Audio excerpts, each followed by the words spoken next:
Batting প্র্যাকটিসে যাওয়ার আগে মনমরা আফিফ হোসেন তিনি জানেন প্রথম ম্যাচ খেলার পরে যখন দল থেকে বাদ পড়েছেন তৃতীয় ম্যাচে তার সুযোগ পাওয়ার সম্ভাবনা একেবারেই কম। আফিফ কি একটু আনলাকি কিনা, যথেষ্ট সুযোগ কি তিনি এবার যখন দলে ডাক পেলেন কিনা? না, আবার আমার মনে হচ্ছে একটু লাকিও কিনা যে তার কি এই সিরিজটা খেলার কথা ছিল। যদিও আমরা যদি তার সাম্প্রতিক ফর্মটা দেখি, বিশেষ করে বিসিএল বা এর আগে খুব সম্ভবত অদম্য টি-20 কাপের শেষের দিকেও দারুণ একটা নক খেলেছিলেন। এই সাম্প্রতিক ফর্ম আবার বিসিএলে তার কয়েকটা ব্যাটে ভালো নক ছিল, খুব সম্ভবত একটা ম্যাচ উইনিং সেঞ্চুরিও ছিল। তার ফলেই কিন্তু তাকে এই ওয়ানডে স্কোয়াডে আরেকবার ফেরানো, আর ফিরে তার ব্যাটে অনেকে আশা করছিল যে বড় রান আসবে, যেহেতু তার ঘরোয়া ক্রিকেটে রান ছিল। তো তিনি নিজে অনেক চেষ্টা করছিলেন, লম্বা সময় পর জাতীয় দলে ফিরেছিলেন। তো আমার মনে হচ্ছে তার লাকটাও একটু ভালো। যদিও ক্রিকেট এমন একটা খেলা, আপনি কখনো রান পাবেন কখনো রান পাবেন না, কিন্তু তার অ্যাপ্রোচ নিয়ে অনেক বেশি আলোচনা হচ্ছে। যে আমরা দেখেছি যে ম্যাচটা তিনি খেলেছেন অনেক বেশি ডট বল দিয়েছেন। একটা সময়ে বাংলাদেশ 90টা বল একটা ওয়ানডে ম্যাচে, নাবিলকে স্যার আপনি চিন্তা করেন। একনল হ্যান্ড ওয়াশ ডুয়েল সিলভারের শক্তি ও 8টি ভিটামিন সমৃদ্ধ, যা টাফেস্ট জীবাণু থেকে দেয় 100% শক্তিশালী। 90 বলে কোনো বাউন্ডারি আসে নাই, যে তখন আবার আফিফ অনেক বেশি বল নষ্ট করেছেন। এই জন্যই বাংলাদেশ প্রথম ম্যাচটা হেরেছে কিনা সেই আলোচনায় বেশি উঠছে। তো আমার মনে হচ্ছে যে আফিফের প্রতি এখনই আস্থা না হারিয়ে তার প্রতি আরেকটু আশা ভরসা রাখা উচিত। যেহেতু ঘরোয়া ক্রিকেটে রান করেছেন তিনি, আন্তর্জাতিক ক্রিকেটেও পারবেন, তবে একটু সময় দেওয়ার পক্ষে আমি। এমিল 49 বলে 27 রান করেছিলেন প্রথম ওয়ানডেতে, যখন আস্কিং রেটটা খুব বেশি ছিল না। বাংলাদেশ 248 রান টার্গেটে ব্যাট করেছে এবং ওই সময়টাতে যেটা আপনি বলছিলেন যে 90 বলের যেই গ্যাপ বাউন্ডারি, তখনই আস্কিং রেটটা তরতর করে বেড়ে গেছে। এই একটা ম্যাচ এই সিরিজে তিনি সুযোগ পেয়েছেন।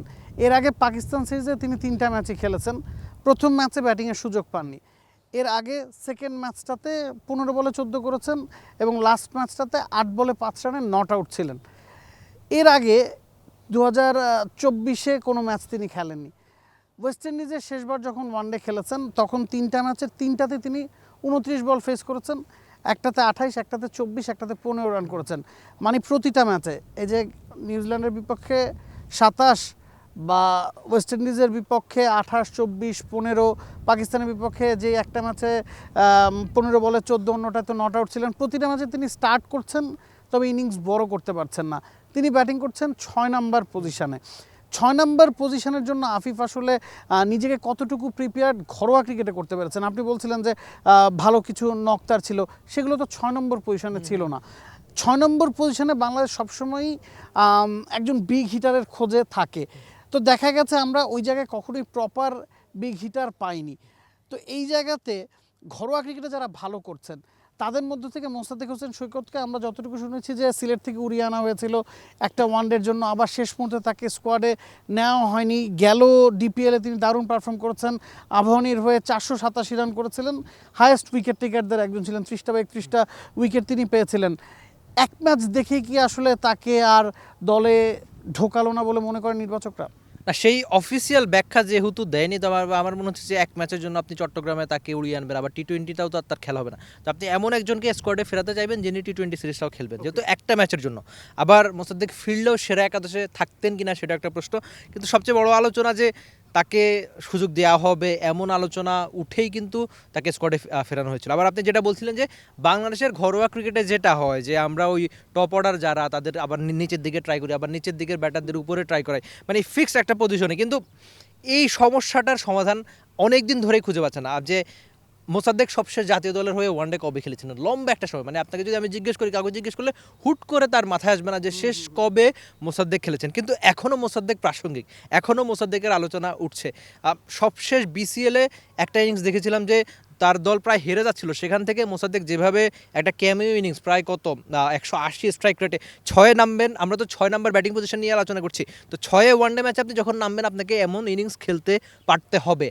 তো আফিফ সেই কাজটা পারছেন না বলেই আমরা এই আলোচনাটা করছি যে মোসাদ্দেক তার কার্যকরী হ্যান্ডি অফ স্পিন আছে, তারপর ফিল্ডার হিসাবেও এখনও দারুণ, তিনি ব্যাটিংটাও তার ঠিকঠাক। তো এই কারণেই মোসাদ্দেক এত বছর পরেও প্রাসঙ্গিক। আর এই 6 নম্বর পজিশন আমরা এখনও খুঁজে পাচ্ছি না, সেটা ওই 6 বা 7-এর ব্যাটার নিয়ে তো 2023 ওয়ানডে বিশ্বকাপ থেকে শুরু হয়ে এখন পর্যন্ত প্রায় আপনি আলোচনা করলে প্রত্যেক ওয়ানডে ম্যাচের আগেই আলোচনা করতে পারেন নাবিল স্যার। এবং খুব বেশি অপশনও কিন্তু আসলে আমাদের হাতে ওভাবে নেই। আপনি এখন তাহিদুদ্দিনকে ছলে খেলাচ্ছেন, তিনি কিন্তু ঘরোয়া ক্রিকেটে 6 কখনোই ব্যাটিং করেন না। মাহিদুল অঙ্কন স্কোয়াডে আছেন, মোহামেডানের গেলবার তিনি 3-এ খেলেছেন, তাহিদুদ্দিন 4-এ খেলেছেন। আপনি নুরুল হাসান সোহানের কথা যদি বলেন, ঘরোয়া ক্রিকেটে তিনিও কিন্তু 5-এ ব্যাটিং করে থাকেন। একমাত্র প্রপার ফিনিশার রোলে যদি কেউ লম্বা সময় ধরে ব্যাটিং করে থাকেন, সেটা শামীম পাটোয়ারি ছাড়া আমার অন্য কারো কথা মনে পড়ছে না, এবং শামীম পাটোয়ারিও টি-20 স্কোয়াডে আছেন। তো এই ফিনিশারের খোঁজটা কিন্তু বাংলাদেশ অনেক বছর ধরেই আসলে চালাচ্ছে। For more updates, subscribe to our YouTube channel and click on the bell icon. Follow us on Facebook and Instagram. Download T-Sports app to enjoy exciting games and highlights. Visit tsports.com.